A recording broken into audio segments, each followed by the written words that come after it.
the most divided I feel like we've been on a movie. Do you feel This is like Love Actually of all films is the one that tears us apart. Hot takes, bad takes, we're bringing it back. If it's got issues, we've got your back. Welcome to Cinematics Problematics, where we celebrate your guilty pleasures. I'm Chrissy Reddick. And I am Erin Maxwell. And today we're talking about Richard Curtis's 2003 Christmas classic, Love Actually. This ensemble film shows 9 interconnected stories of love's various forms, from the unrequited love of Sarah for Carl or Mark for Juliet, to the meet-cutes of PM David and Natalie or John and Judy, to the tales of love betrayed, like with Karen and Harry. The film explores how love is not only all around, but also playful, funny, longing, and heartbreaking. And it all takes place in the 3 weeks leading up to Christmas, which makes this an instant Christmas classic, even though it may be implying that it's totally okay to tell your direct reports to shag the hot designer in the office. The film has a stacked cast that includes Hugh Grant, Emma Thompson, Laura Linney, Liam Neeson, Thomas Brodie-Sangster, Bill Nighy, Andrew Lincoln, Kiera Knightley, Martin Freeman, Chiwetel Ejiafor, and many others, and has a runtime of 2 hours and 15 minutes. Erin. Yes. Tell us about the first time that you saw Love Actually. Oh, I saw this in the theater with my friend Claire. And believe it or not, when I saw this in the theater, I enjoyed it. I thought it was great. I was in the realms of what you would call the deeply, deeply stoned. I was heavily, heavily intoxicated, as I normally was when I was with my friend Claire, which was great. My sister worked at a movie theater, so I probably saw this about 6 or 7 times. We got a big bag of Christmas candy. We ate a bunch of it, and it was fantastic.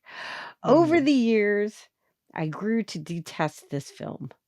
And I am so sorry because I love you with all my heart and I know how much you enjoy this film. But this is honestly for me, Men Are Trash, the Christmas movie, or Christmas, a great time to fuck your employees. That is a much more cynical read than I had, for sure. When was the first time you saw this film? Well, much different experience. I remember I went over to a friend's house, and I think I'd taken like the day off work or something to like hang out with her and her twin babies. I think they were still infants at the time, or maybe they were toddlers. I don't remember. But I remember we were like looking for something to watch. We picked Love Actually. I didn't know really anything about the movie, and we watched it kind of like going in cold. And I mean, as I watched it, my heart just like grew 1,000 times and I was having such a good time. I thought it was so funny and so charming. And I felt like some of it was completely off the wall and like traditional rom-com stuff. And I thought that some of it was like really like moving, like, you know, the Liam Neeson or the Daniel and Sam storyline or the Harry and Karen storyline. I thought that the storyline with the two, was it porn stand-ins? Yeah, Or that's John and Judy. John and Judy. Was it a porn or just a really explicit movie? No, I still it was don't know. porn, and depending Okay. on which version you watch, they get either completely naked or they have their clothes on. Oh, wow. Okay. I'm glad that we got the version that we got. It was still pretty explicit for a Christmas Yeah. movie, but still. But I remember just adoring this movie when I first saw it. I was just like, I love that this movie has entered my life. I feel like, I don't know, I just feel warm and gooey on the inside. And I loved all the characters. I thought the cast was incredible. I loved the score. I think the score is pretty iconic. No matter what you think of the movie, you got to admit the score is pretty great. Mhm. Oh my God, Erin. Oh, this is going to be like a battle royale episode. I swear to God. I don't even know what to do with you if you can't even agree with me on the music. I don't know if I can agree with you on the music. Well, Hugh Grant is at his like most charming. Like Liam Neeson is all soft and cuddly, like his pre-Taken days. You know, he's not beating anybody up. He's like being a grieving stepfather, which is adorable. And I mean, I don't know. You get Martin Freeman being a porn stand-in. You got Colin Firth being goofy and charming too. I mean, there just is so much to love in this. I mean, and sure, it has. I mean, obviously, if it's on this show, it has some problematic elements, obviously. But I think that they get washed away by just the heart. There's so much heart in this movie. I just watch it every Christmas, and it makes me so happy, and I love all the characters and the stories. It's so great. Anyways, I cherish this movie like you don't even know. So, okay, but we're here to talk about problems. It's got some problematic stuff, right? So So, before we go in, I would, okay. because I have some issues. I will talk about what's good. I made a list. Oh, I did make a how list. magnanimous of I you. did. Billy Mack. Billy Mack is good. I enjoy Billy Mack. Bill Nighy is like in Yes, fine form. Yes. because who doesn't enjoy Bill Nighy? He's great, great, great. And the man that plays his manager, also great. Was it Gregor Yes. Fisher? Yeah, great. Yes. Also great. Awesome. So Yep. them as a duo, fantastic. Mhm. I enjoyed Liam Neeson and like the Daniel Sam. That again, that was a very sweet dynamic. No Yes. one was a boss. No one was employed. No That's one was. true. There wasn't a weird dynamic there. It was just two people helping each other out of grief. There was one inappropriate moment in a conversation that they had, which I'll save, but There was, but it was played, I feel like, as a joke. So, oh yeah, it's yeah, it was totally a a total joke, joke. but So it was yeah. totally fine. John and Judy as sex workers was hilarious. So I didn't have an Yes. issue with that whatsoever because I'm pro sex work. I mean, how can you how can you be mad at like mock intercourse I while can't. talking about the weather and traffic? Nope, not at all. Not at all. And I don't have an issue with Carl either because he was like Xerxes from 300 and Hector from Westworld. Love that guy. That guy's He's great. gorgeous too. I mean, he is like if you need a guy to play a hot designer, like that is your man. Like that is I'm like some convinced incredible casting. I'm convinced he's like 3,000 years old. Like that He man. doesn't age. No. No, He that looks man, incredible. he's amazing. He's amazing. Yes. Like in 300 years from now, another podcaster is going to like discover shit he's in. And he's going to be like, can you believe that like 500 years ago he's in this movie? Yeah. I mean, I remember the first time he comes on screen and like it was kind of like me seeing Catherine Zeta-Jones for the first time on screen. I was like, I don't know if I've ever seen a more stunning human like Yeah. grace the screen. Like he just like his beauty just punches you in the face in the best way possible. And I honestly think the best couple in this entire movie is like Thomas Brodie-Sangster and Olivia Olson. That's it. Mm. Just the two little kids. The two little kids, they're very And cute. for fans of Phineas and Ferb, they are also the voices of Ferb and Vanessa. So they Right. go and continue their relationship later on. Well, there's lots of crossover in this movie with the casting. Like Yeah. there's like a big Harry Potter contingent in this There film. is. There is. There's like Sense and Sensibility crossover in this a lot. There you got your Alan Rickman, your Hugh Jackman, you've got, you know, Emma Thompson. The only person that's missing is like Kate Winslet, pretty True. much. True. Yeah. Lots of crossover. Like a lot of these people have like worked together before. I think I read in IMDb trivia that even like Liam Neeson walked Laura Linney down the aisle for her wedding. Oh, see, that's nice. Oh, I did write down also, I thought it was very brave of Laura Linney to wear a ski hat to a wedding. That is that Admire character that. though. That is that character though. Yeah. And you know what it has always shocked me because I don't think she's done it since. At least I don't recall if she's done it since, but she goes like full topless in this. Yeah, she does. And She does. and I don't think that's a very common Laura Linney thing. No, I enjoyed Maybe it. it was the Yeah. yeah, she's She's looks great. I enjoyed her. Yeah, she's great. Nice. Very nice. So let's talk about some sins, shall we? Sure, you kick us off. I did the intro. You kick us Great. off with yeah, because you have. I'm sure you have a full arsenal of so-called sins of this film, but please, by all means, The workplace, every workplace in this film is a fucking nightmare. that is correct. Yeah, it is. Every Like I don't. single workplace. Let's Do you just think? start there. HR, there is no HR in this entire film. No. Every single coworker is every boss is trying to fuck their employee. There is no dynamic. There's no one out there to like protect employees. True. It's the PM is trying to have sex with his assistant. Alan Rickman's character is also trying to have sex with his assistant. Even on the porn set, there isn't like a boundary there. And But clearly, that was the job, though. but Was it? Yeah, he had It to wasn't massage her the boundary. boobs. It wasn't like that. Isn't where you go to meet nice people. That's where you go to get a paycheck and possibly cocaine in real life. Okay, I mean, they skipped that part. They edited that part out. Right.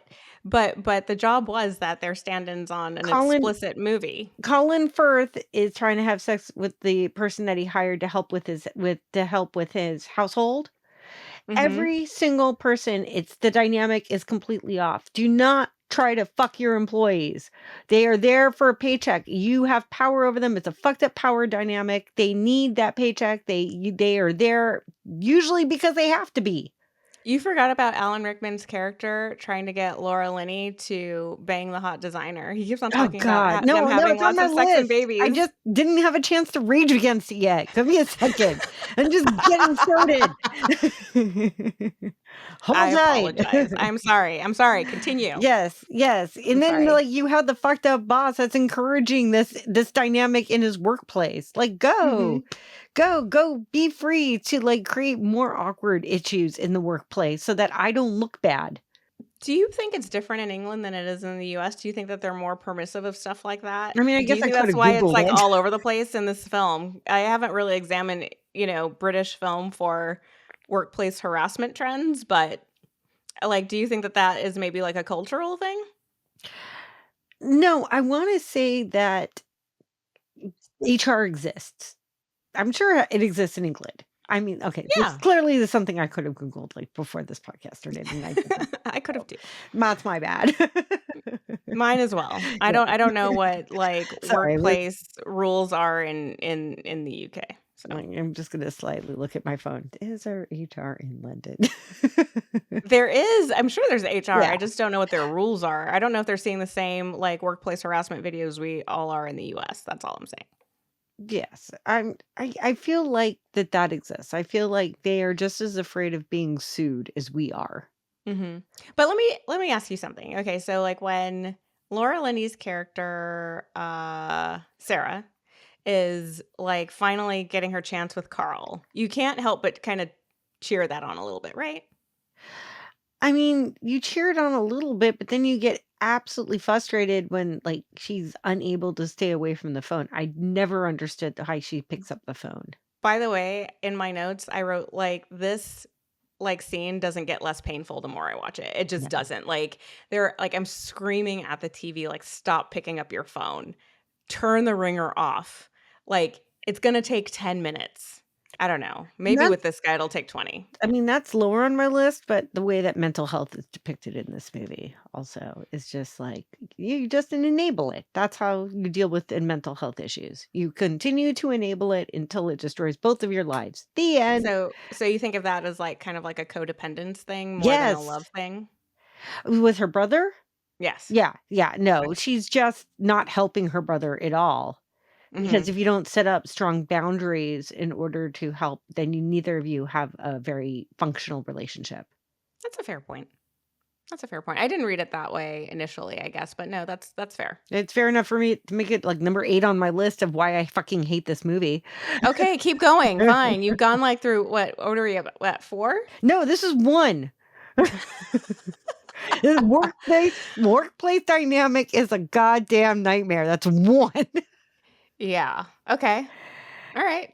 Okay, then we're going slowly back into gender issues and misogyny issues. And it just Okay. has to do with like the power imbalance. And that can slip back into issues with the workplace, but it mostly where the idea of the boss and secretary, employer and housekeeper, prime minister and staff member, president, and an And employee that is not of his country. I wonder who they were alluding to when they were writing this. I don't know. Like, what president before 2000 had a problem with that? Hmm. Anyways, it'll come to me. Just a mystery. It is. Just a mystery. Billy Bob Thornton was great though, But as a sleazy prez. for the most part, women are viewed, in my opinion, and this is where you can please disagree with me. I would love to hear your point on this. Sure. Women here, for me at least, are viewed as passive objects, where they either receive affection or they cease being if they don't get it anymore. Hmm. And they either are these very like Laura Linney, where she just doesn't exist without someone's affection. Well, I would agree. I would disagree with that. I think that she had a longing for Carl that she was obviously not um very good at acting on her own. But to me, that's Um, what defined her. but well, not really. See, to me that I disagree with that. So to me, what defined her was her relationship with her brother. Like that was her life. That was her definition. Like she is a caregiver But ultimately. wouldn't you argue that she's still being defined by the men that, like, surround her? You mean the characters defining her? Yes. Um, I mean, I think that Harry definitely does. He never talks about her work. He's only talking about like how in love with Carl she is and how she has to go for it. Let me see. Carl, I don't think that we get enough information from him to make a determination of how he sees her, except for other than being just like a love interest or a woman that he's interested in. But I would say that Laura Linney, Sarah's character, she does show agency, but just not in the way that we want to see it. Because she makes a choice. She makes a definitive choice every single time she answers that phone. And she has committed her life to being in this codependent relationship with her brother who's in this institution. And like you said, you're right, like she does not put up boundaries, but she has made a very, very explicit decision that that is the way that she's going to live her life, and no man is going to get in the way of that. And in a sense, you could argue that because she rejects romance for family, that she isn't defined by romance. See, for me, she's just one, like a bunch of these women in here, where she's just defined by either what she wants, which is a man, or by the terrible men in her life. And that I don't goes know if with, it's fair to call her brother terrible, is it? I mean, y- I don't think that's necessarily his fault, but he is terrible. He's got violent tendencies, obviously, that she's learned apparently over the years on how to deal with that, right? She like has come to expect it. She kind of knows like how to deal with that when it happens. But obviously, like her brother is very emotionally attached to her and very dependent on her. But I don't know if he's like imposing a view on her. I mean, it's hard to kind of get into his head about that because he's somewhat nonverbal. He- So like to me, like Laura Linney's character is like she has a ton of agency. She just uses it in a way that doesn't align with how we would expect a woman to behave in a rom-com. That's my read on it. okay, I will give you that. But again, for me, she's just like her, Natalie to a certain extent, Mia, Aurelia. They all have either very little agency, or the agency they do show is only defined, at least to me, by the men in their lives. And So, for some of them, it's not their fault. It's just how they're written. Like, it really just doesn't mhm, have the language. mhm. I think with Mia's interesting because she is showing a ton of agency because she's kind of like the instigator of the flirtation. It doesn't seem like Harry started that, but he definitely followed through on it, which is still hugely problematic, right? She is the one who is being very overt with her flirtation. She is the one being very suggestive. He's kind of like ignoring it and not playing into it at first, but of course he gives in, and that's still like a huge problem. Like I don't let him off the hook for that. But in terms of her as a character, I think her as a character, she's kind of shown to us as this very beautiful, sexy, confident woman who goes for what she wants, but that's all she is. Like she is defined by sex. You're Right. right. So Yeah. probably me saying agency was not correct. It was just mostly like, I just think she's not well written. I, Yeah. I mean, that's a fair point. I mean, she's yeah. very one-dimensional. Yeah. She's And just we get like two sex gratuitous pot. shots of her like getting undressed. It's like, okay, I get it. She's hot. We knew that before. I could Yeah. guess. you know. Did Kiera Knightley's character bother you? She didn't really bother me too much. She was just kind of like a muse. She was very charming muse. Mm-hmm. I just feel that she was put in kind of a fucked up situation. Also, if you did the math, she was like, she's only 18. It really I bothers thought me. so I read that she was only 17. No, Or her character was? I think her character's only 18. Okay. I mean, Still very young. it's still very young. Mhm. And it also really upsets me that she's like, if you also do the math, she's only technically 4 years older than the little kid. Jesus.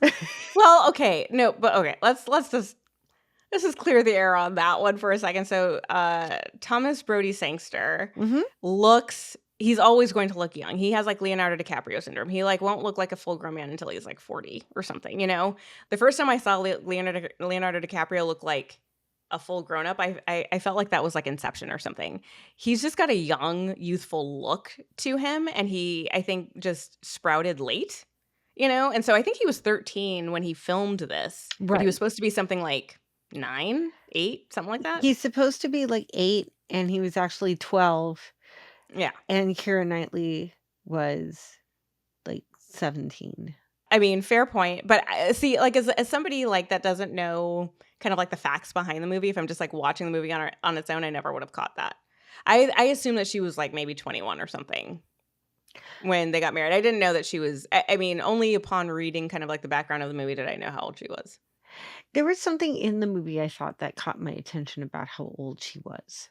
I could have missed that. Yeah, Yeah, maybe. it was just, and then it also upsets me with how the women are just kind of generally treated, especially like Emma Thompson's character, because Emma Thompson is very much left to run the household. Her Mhm. husband does absolutely nothing in the household as far as the children, as far as anything having to do with it. As far as I can tell, she also has a job. And she is just as important to the household. And she brings a lot of gravitas to the household because, I mean, I'm sorry, but her brother is like the prime minister.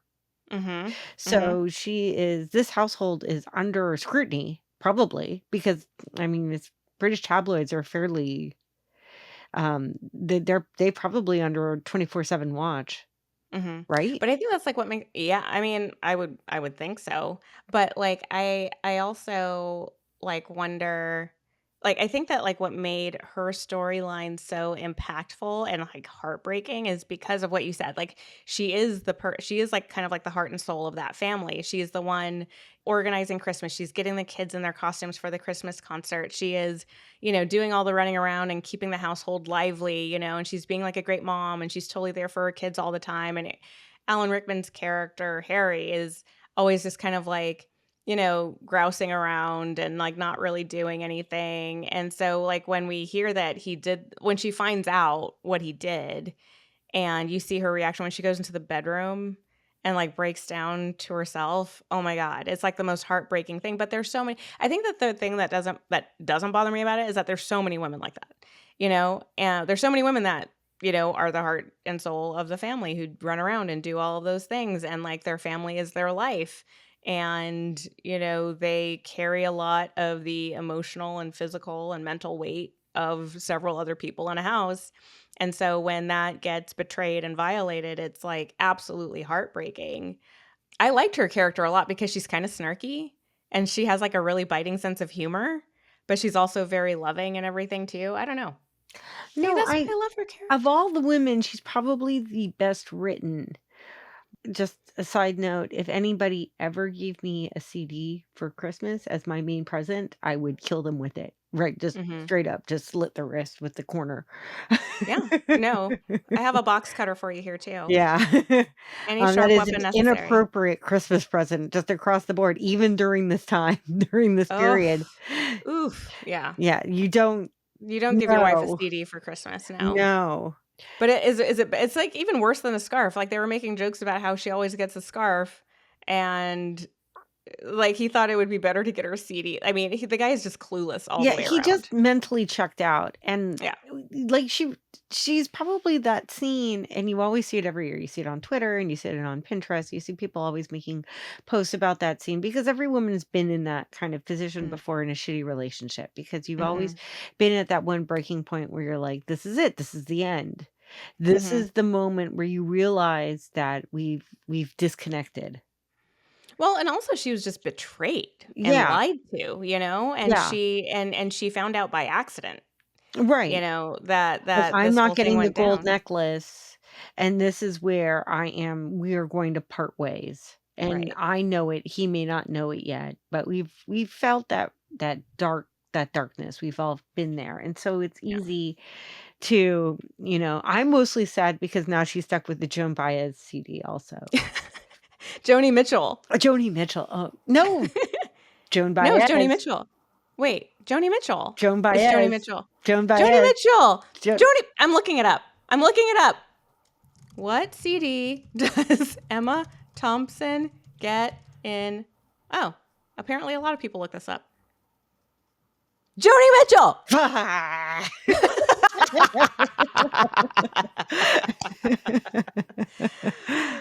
Joan Baez would have been just as bad, by the way. Listen, Both iconic artists. Both iconic artists. I apologize to Joan Baez fans, but not really. I stand by. Both don't are apologize to Joni legends. Mitchell fans. Both are legends, but Listen, they're both. It just happened to be Joni Mitchell. Yeah. So I stand by my follies. Okay. What other women are done dirty? Aurelia, Aurelia? I don't know if Aurelia's done dirty. It's just that she's done dirty by the writers because we don't know much about her. Right. The funny moments of her are just her parroting what's being said by Colin Firth's Jamie's character. So it's just like, oh, look how alike they are. She's like mimicking what he's saying. And then they get married after a couple days. So the whole thing is kind of sus, really. I mean, it's a little bit sus, but it's a rom-com. Like everything that happens in a rom-com is sus. I know, but like to not know the language and to not know him at all other than a few key words, everything about that is just kind of a little off. It's very unrealistic and it's a bit quick for sure. However, what I think the film is trying to show is all the different ways that love happens, right? It can happen very quickly, it can happen very slowly, and this was like the quickest one for sure, but I think that it's just trying to show like all of like these different variations of how it emerges, and that one happens to probably be the most extreme version. Right? Yeah. But it's not like we've never seen that in a rom-com before. Like that is a very, very common rom-com trope. It's a very common trope. And most of these are just tropes that are played out in full. Yeah. And they're just like, let's make a list of them. And then we're going to turn this into an anthology where all the tropes are played out to their fullest. Right. Okay. Then we have Juliet, Peter, and Mark, which is probably the most famous scene. Yes. With the cards, which also like is Mark, what the fuck are you doing to your friend Peter? Like you're a bad friend. It's a bad friend move, but I'm such an apologist for this movie. All right, go. This is your time to shine, man. Go shine like a crazy diamond. So, okay. In Mark's defense, he did try to hide how he felt for Juliet for a long time. And he even tried to hide the wedding video from her, saying it didn't exist because he knew how he felt about her and he was like obsessed with her. And the way that he played it off was to pretend like he didn't like her and to be removed from it. But he gets exposed through no fault of his own, really, because she just kind of like barges into his apartment, finds the wedding video and forces him to show it to her. And it happens to just all be her, and he's embarrassed. He walks out. He doesn't address it at all. He tries to escape the situation. And then like the way that he deals with it, because he's been unmasked pretty much, is he shows up, with the cards, and basically tells her how he feels. And that was going to be the end of it, right? I mean, even like when he walks off, he goes, enough, that's enough, And I feel like that was just like him putting it to bed, saying, I'm putting this away because they're together. That's the end of that. And no more needs to be said. Now, I know that a lot of people have a lot of thoughts about that scene and how they think it's a little bit stalkery. Did you share that sentiment, Erin? Yes. Yes, I do. And I think he's a shitty friend. He's a shitty friend. And you know what? If you look at this as a prequel to The Walking Dead, then it's his fault and he caused the apocalypse. Okay, I am so glad that you walked right into my trap because you do recall how we have also discussed a little film called St. Elmo's Fire, where Sure. Emilio Estevez, and you love this movie, okay? Oh, no. You cherish I that do. movie. I do cherish that movie. And And you that hated it. form and that stalking is like next level stalking. Like that is like pure unadulterated stalking. Like Kerbo following a woman to a cabin where she's staying with her boyfriend and banging on the door, all mad that she's not around, and then like forces her to kiss him and everything. I mean, that is the cue cards are nothing in comparison to what that person did in that film. And you love that film. I have a very important question to ask you. All right. Did you see the sequel to this? There's a sequel to Love Actually? Yes. How do you know all these freaking sequels that How go straight did to you DVD? not? This is your favorite movie. It's not my favorite movie. You E.T. have is my that favorite movie. tattoo. No, she doesn't have a tattoo. I don't have a No. tattoo Just lying. yet. Maybe I'll get a tattoo of It's one of the cue cards. It's not a full sequel. They did a 10 to 15 minute fake sequel for what was called Red Nose Day for charity, where they Okay. did what happened to everybody 15 years later. Oh, And okay. it was What really happened? cute. It was What actually pretty happened? cute. Did Kiera Knightley wind up with Mark? Yeah. No. She doesn't end up with Mark, but he returns 15 years later with the cue cards. And he married one of the supermodels that he mentions on his cue cards. Oh, So he okay. brings her along to help with the cue cards. Adorable. Yeah. Adorable. Yeah. Okay. So I do understand the feeling that could have been inappropriate, but I think its cuteness overrules its inappropriateness, in my opinion. It's adorable. It's iconic. It's iconic. It's inappropriate, yes. Is he a bad friend? Probably a little bit. But I don't think it's iconic. I think it's weird. But oh my God, at it this is like point, it's just a meme. It's just, it is etched in the zeitgeist. it is now etched in the zeitgeist. forever. Yep. It is all that. What's funny is that like Alan Rickman pissed me off so much that I just wrote under his thing. I was like, I'm writing about Alan Rickman again because fuck that guy. And I love Alan. The thing that sucks is that I love Alan Rickman as an actor. Oh God, no, I love Alan Rickman so much. And somehow like what he does in this film is like worse than what he did as Hans Gruber in Die Hard. If you watch Die Hard after this, then he gets payment for what he did to Karen. Yeah. That's true. He gets his comeuppance. Yeah. It's totally, or you can watch Robin Hood. It's pick your own adventure, man. There you go. There you go. I mean, he gets his comeuppance in the past, unfortunately, but yeah. The next one we have is John and Judy, which is, listen, of all the couples, I don't really have much of an issue with John and Judy. I think they're fine. That's just comedy. It's fine. Yes.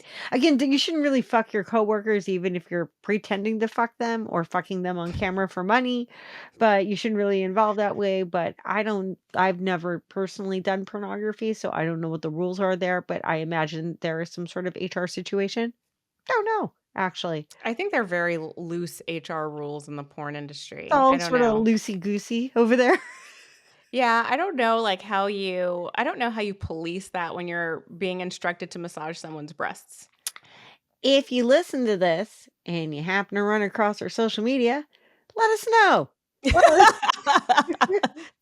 Or if there are any porn stars listening to this, please let us know what the HR situation is on adult film sets. I would really love to know. And I would love to know too. I am really lazy and I don't like to Google everything and I have a very short memory sometimes. So please let me know. Next one on my list is Colin, Tony, and the ladies from Wisconsin. Okay. Now I understand what comedy is. I understand. Yes. I get it. I'm in on the joke. Right. I am in on the joke. And I Colin Fritzl, before he leaves to America, is a jerk. Yes. he is harassing people from catering. He is harassing everybody, and he thinks all women are bitches. And he says it. He says it that far. Well, all English women. Yes, Let's be fair. all English women. And then he goes to America and he dazzles American women with his accent and his charm. You know what? No note. Exactly. Because we all know it's fucking true. No Like, notes. there's something about an English dude in America, and you're just like, he just gets 10 times cuter. It's true. You know I don't care if what? you're in California. I I've- don't care if you're in I Wisconsin. have It's true. fucking fallen for it before, and I will fall for it again. Probably. I don't know. It does not hurt. It does not hurt. Doesn't hurt. It's something that we've all gone through before. It's happened. Happens to the best of us. If you're gonna say anything about that whole scene, it's that they make American women seem like dumb sluts. Yes, but at least we're Except if very, you're Laura very Linney. attractive. Oh yeah, we're all just smoking hot, obviously. It's all just January Jones up in this bitch. Just hanging young out in January cowboy Jones. hats. Yeah, hanging out in cowboy hats and miniskirts in the middle of the winter in Wisconsin. Yeah. I mean, why not? I mean, that whole scene was just ridiculous, Yeah. right? I mean, and it's played for it to be ridiculous, and it's fine. I thought that Colin is a jerk, but he's also kind of like a lovable, goofy jerk to me.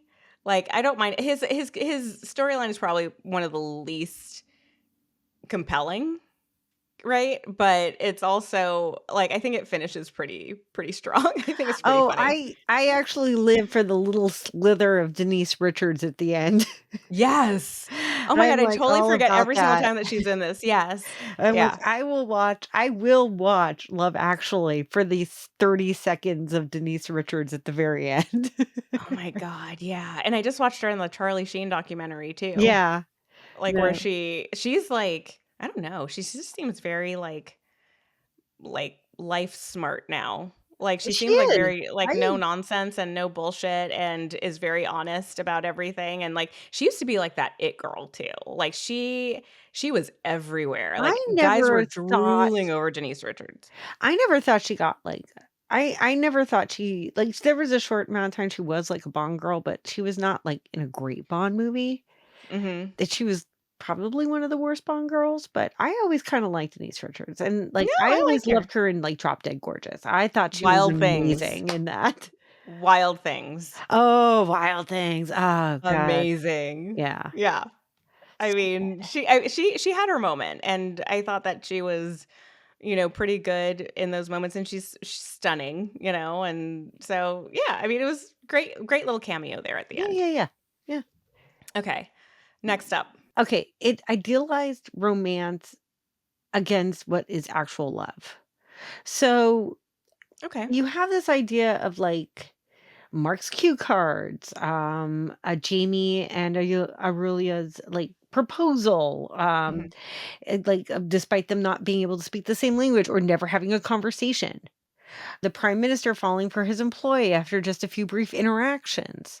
Like, and no, again, a complete lack of conversations. There's no one here having actual, like, meaningful conversations. They're just immediately falling in love at first sight. And that isn't actual romance. That isn't love. That is just lust. And it frames love in the context of like these grand gestures, right? Right. It's like you're not loved unless somebody's like running through an airport for you or going door to door trying to find you or flying to a different country to go and find your family and profess and ask for your hand in marriage, like or having cue cards, in front of your house, proclaiming their love for you. Like it's not shown in subtle ways. I think like the most subtle is probably with John and Judy. Yeah. Like because I mean, despite them like being like porn stand-ins or whatever and having to be in very intimate situations, like the way that it evolves is very innocent, which I think is part of like the charm of that whole storyline. Yeah. And that was, that was the fun little twist. Yeah. Yeah. No, they're cute. I love them. Next on the list was fat phobia because they Yes. kept telling me that Natalie was fat. And I don't care how many times you tell me she's fat. That girl was not fat. She was beautiful. She was gorgeous. There was nothing chubby, plump.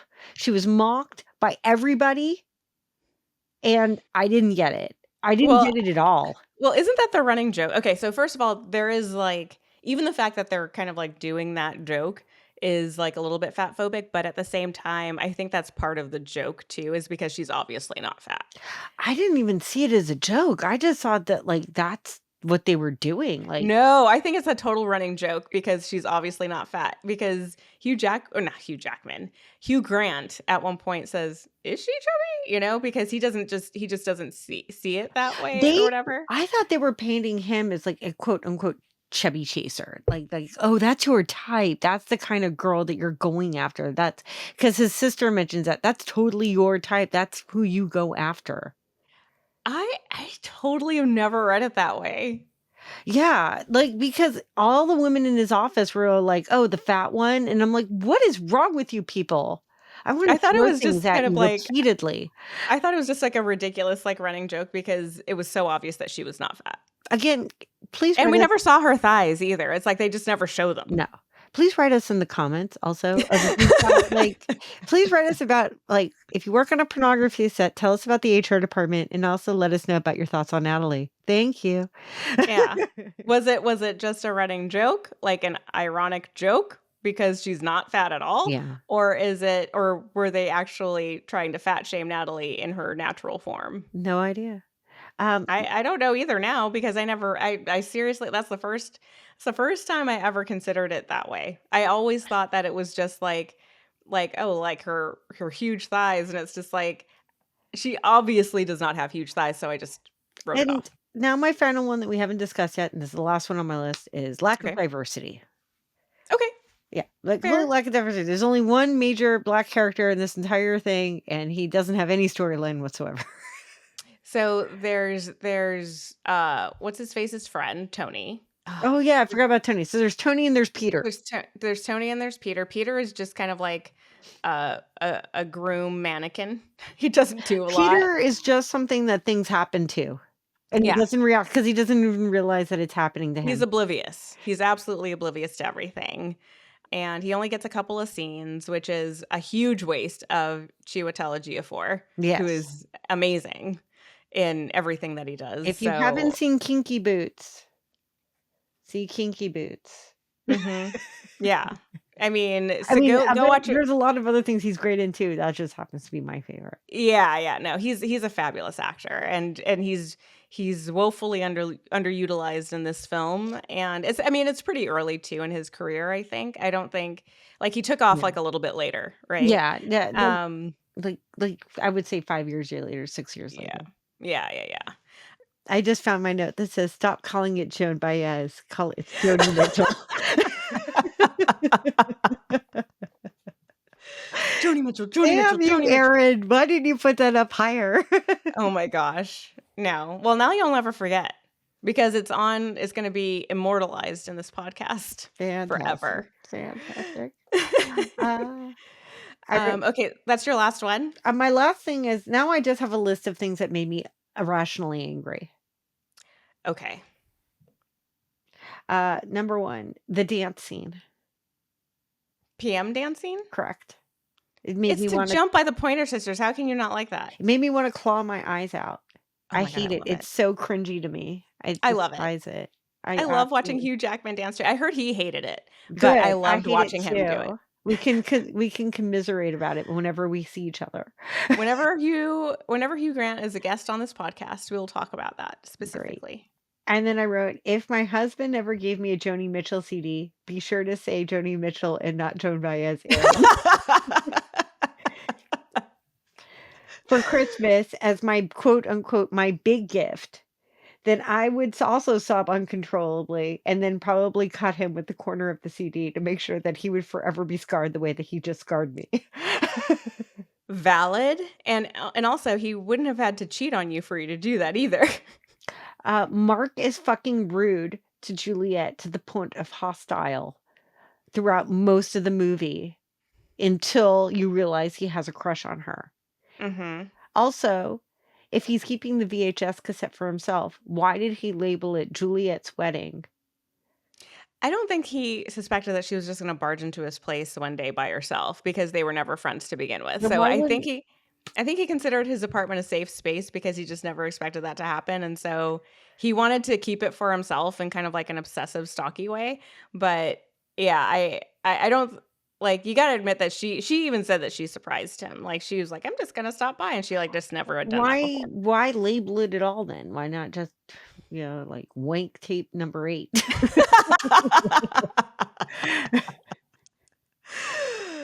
True, valid. All right. The most unrealistic thing about Love Actually is that Carl is single. It's true. It's true. There's no universe in which that man is single ever. Why doesn't Jamie go and buy an English Portuguese dictionary? Well, he went and took a class. But he could have bought one like weeks ahead of time. He could have got one right away. Well, he was writing. He was writing his book. It takes Selfish. a lot of time. Okay. Why Alan Rickman is more villainous in Love Actually than he is in Die Hard? An essay by Aaron Maxwell. What'd I just say? What did I just say?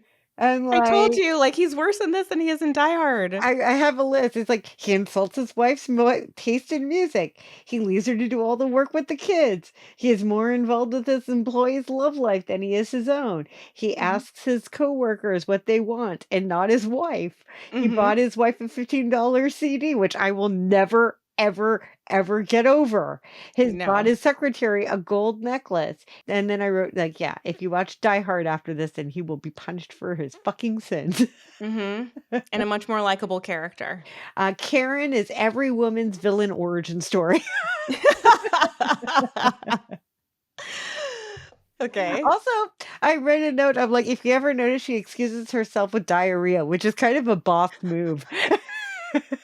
Well, nobody's going to bother you. Nobody is going to come and try and bother you if you just say She you've immediately got. goes, "Oh yeah, the dairy is getting to me," and I'm like, "Good boss move!" Immediately, You know with the what? Nobody's diarrhea. gonna knock on that bathroom door if you have like explosive monsteria. You know, it's just gonna you're just gonna leave you alone. They don't want to come near that door.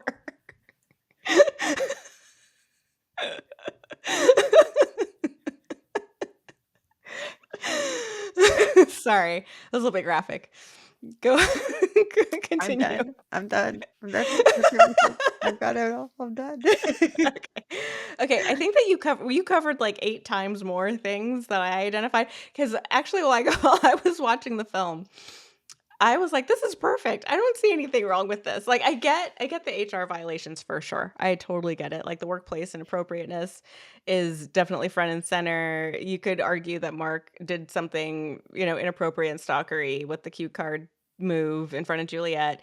You can, there's a fat phobia argument in there for sure because like even like with Aurelia's sister who's like overweight, they depict her as like unmarriable, so it's not just Natalie.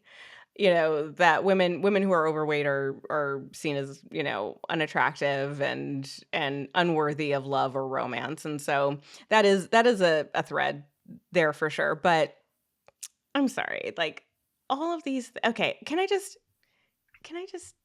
just gonna talk about a couple of things that are so lovely Yeah, no, go about the right ahead. I film. talked about You already talked about your diarrhea. You pros. go right Okay. ahead. You talked about your pro. Okay, so this cast is like an absolute banger. Like this is like an incredible ensemble English cast, mostly English cast, I should say.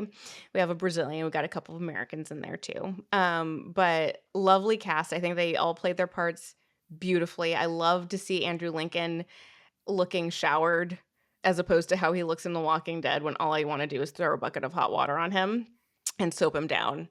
But he looks very clean and groomed, which made me happy. And I don't know, I just love how it covers all of like these different forms of love. You have the friendship between Billy and Joe at the end. He was like, "You're like kind of like my soulmate, man." He like leaves the Elton John party and goes to his friend Joe, and like that's his love match. It's like his buddy love match. And I thought that was adorable. And I think the love between a father and a stepson that evolves over the course of the film, and this bond that they build, I think, is beautiful. It shows you how love can ruin you and be heartbreaking, like with Emma Thompson or Karen and Harry's characters. It shows how two porn stand-ins can build a connection with small talk that evolves into something more as the sex scenes become more explicit. But that's like the most innocent storyline of all of them, almost, besides Sam and Joanna, at the end. Some storylines are stronger than others. I don't see most of the stuff, even though it happens in the workplace, as especially creepy, except for the stuff with Harry. PM and Natalie, I think that he just kind of like longs for her. He like never really makes a move on her until she sends the card saying that she belongs to him, and then he goes and tries to find her in her neighborhood, which I thought was so cute. I mean, all of this is fantasy. None of this is real. And I think that you do have a valid argument that this is more about romance and less about love, like romantic gestures, and that is like emblematic of what love is when it's much more complicated and deep than that. So I think that that's definitely a fair point. But I just love how it covers like this big spectrum with like a lot of characters that I just like spending time with and who I can like kind of relate to and that I can empathize with. Like when Laura Linney and like Carl are about to get it on, she's like, "Can you just excuse me for a moment?" She goes around the corner and has like her little freak out. She's like, "Yes." It's like I was like yes, I was like cheering for her in that moment, which is what made the next scene so freaking painful to watch when she like answers the phone. Anyways, so I just love how it just covers so much ground with such likable characters, and it's not all roses, and some of it's painful. Sometimes you lose somebody you love, like Liam Neeson's character lost his wife, and like sometimes it's just unrequited and it's not fully realized, like with Mark. And, sometimes you get ultimately betrayed, like Karen was. But at the end of the day, it's like love is all around. And I just love the message of that. And I just think it's like such a great little Christmassy message. And the cast is incredible. Also, I do want to give a special shout out to Craig Armstrong for doing a beautiful score. One of my favorite love themes in a rom-com ever. Just beautiful music in this, and it's just makes your heart soar. It's just lovely, and I just love this movie so much. I'm probably gonna watch it again before Christmas. I don't see anything fucking wrong with it. All of its sins are forgiven in my book because it makes up for it so much with all of the other magic that it gives to me. And so I don't think there's anything wrong with this movie. I think it's pretty great, and I'm not gonna hear any more of you bad talking my movie. I'm not hearing it. This is like the most divided I feel like we've been on a movie. Do you feel This is like Love Actually of all films is the one that tears us apart. do you feel the same way about Rowan Atkinson's character, Chrissy? What way? Do you love his character? He's annoying, All right. I just but wanted to it's get like a little comic bit out annoying. of He's you. supposed to be annoying. That's like Yeah. the job that he was given, It's like it's not meant to comfort me. I was just like, get on with the gift wrapping already. Listen, we can't always agree. No. You're We've disagreed a few times, but this is like I'm allowed to be wrong. You're allowed to this be is a wrong. pretty forceful disagreement though. Yes, it is. Like this is like St. Elmo's Fire level disagreement. It is. It is. Maybe even more so, because like you had even more problems with this film than you did with St. Elmo's Fire, where everybody's a complete asshole. That's how I feel about this movie. This is my St. Elmo's. Oh, Only no one has a please. cool apartment. No one has that awesome apartment with like Billy Idol with a neon earring. I don't need cool apartments. And by the way, that apartment is atrocious. By the way, although there is a nativity scene with a lobster, so I'll give it that. I'm learning more and more about you by the day, and what passes as acceptable and enjoyable for you. Thank you for that. Okay. All right. So I'm done saying my pros. I think that we can we know what the next category is, which is chuck or cherish. Aaron? Listen, I'm not going to chuck it completely. I'm going to say this. It's going to live in the background of my life. It's not, it's just going to be there. Occasionally I'll return to it because I miss like Denise Richards. And then I'll come back to it. Okay, fine. But okay, officially though, Not cherish. just say it, woman. Chuck. Just say it. Just own it. And I am obviously a cherish with, and I put like for extra emphasis on the part of cherish in my notes because that's how much I love this movie. Like I will watch it every single Christmas, maybe more than once. I adore everybody in it. It makes me so happy. I was watching it last night, Erin, and I felt this smile creep across my face and like not go away. It just made me happy. And I love everybody in it. And I think that everybody should watch it every Christmas because there's nothing wrong with it. There's nothing wrong with it, even with the workplace harassment. It is a piece of delicious Christmas candy. And I will savor it forever. And ever and ever and ever. Okay. Yeah. No, this is the one. I love this movie so much. Okay. Well, fine. Fine. We disagree. I still love you. I still love you too. Okay, fine. Just barely. I'm kidding. I just love you, actually. Oh, that's a great way to sign off. All right, Erin. Well, thank you for completely trashing one of my beloved films. My pleasure. And I'm sure you'll give me something to chomp on for next time. Yay. Yay. All right. Tune in next week, folks. We are signing off. Adios. Bye.